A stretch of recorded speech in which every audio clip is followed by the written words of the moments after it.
Good day, everyone. I'm Christine, the moderator for this webinar. I welcome everyone to today's webinar, Provider Enrollment, Revenue Cycle Impact, Payers and How to Avoid Delays. I would like to introduce our presenter for today, Tammy West. Tammy is the Senior Director of CVO Operations and Regulatory Compliance with the Hardenberg Group. She brings 25 years of experience in healthcare administration and 18 years in medical staff services. She has extensive experience with CMS, TJC, and NCQA requirements for provider credentialing and medical staff services. Tammy has a master's in healthcare administration with a minor in education and a BS in human services management. She is a member of the North Carolina Association Medical Staff Services and the National Association of Medical Staff Services. I would now like to hand over the floor to the speaker. Over to you, Tammy. Hello, everyone. Let's review our learning objectives for today's session. First of all, we're going to define revenue cycle. We are going to discuss payer enrollment's impact on revenue cycle. We're going to explain the basics of delegated credentialing, and we're going to understand how to avoid delays in payer enrollment. So what is revenue cycle? This is a diagram of the revenue cycle. But wait, we're getting a little bit ahead of ourselves. First things first.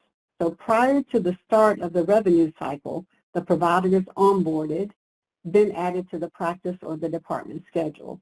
This is when the revenue cycle typically begins. As you can see from this slide, onboarding delays, including delays in payer enrollment, affect revenue cycle. So I'm sure some of you probably work with your revenue cycle department. And ask yourself, when you get those reports, are the credentialing denials really credentialing denials, or are they assumed to be credentialing related because of the denial code? What can we do to prevent those types of errors?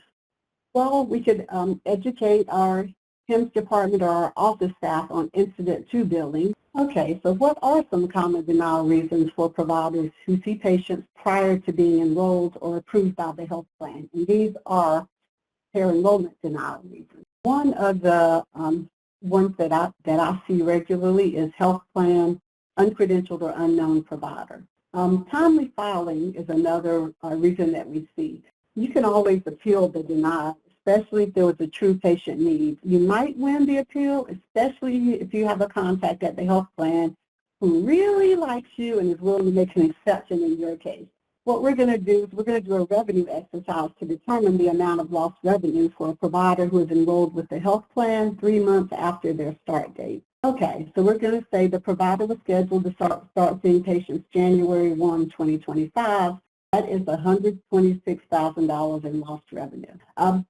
Here are numbers from an article by Merritt Hawkins. They're a national healthcare search and consulting firm, and they specialize in physician recruitment in all medical specialties. This just is another graph to show the power of acceleration. So if that provider, okay, so once again, we're back to the usual suspects. Onboarding delays, particularly in payer enrollment, have a negative impact on revenue cycle.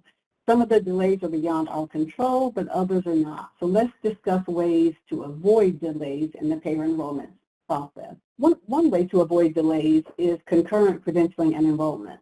Another way to decrease or avoid delays is to increase your provider enrollment staff. Okay, so in an SBAR analysis, the SBAR provides a high-level overview for leadership. It's like an executive summary. The background, why this happened, is that the assessment, so industry standards indicated that I needed a staff of 19.5 FTEs to manage my current workload. Another thing you can do to avoid delays in payer enrollment is make sure that you have software and that you are using it adequately and that it's automated. The final way that we're going to talk about to avoid delays in payer enrollment is delegated credentialing. The steps to delegated credentialing are you would obtain the required information. So a delegated credentialing timeline, again, 30 to 60 days. You obtain the required information. Usually that takes about 2 weeks. Some of the advantages of delegated credentialing, there are some disadvantages to delegated credentialing.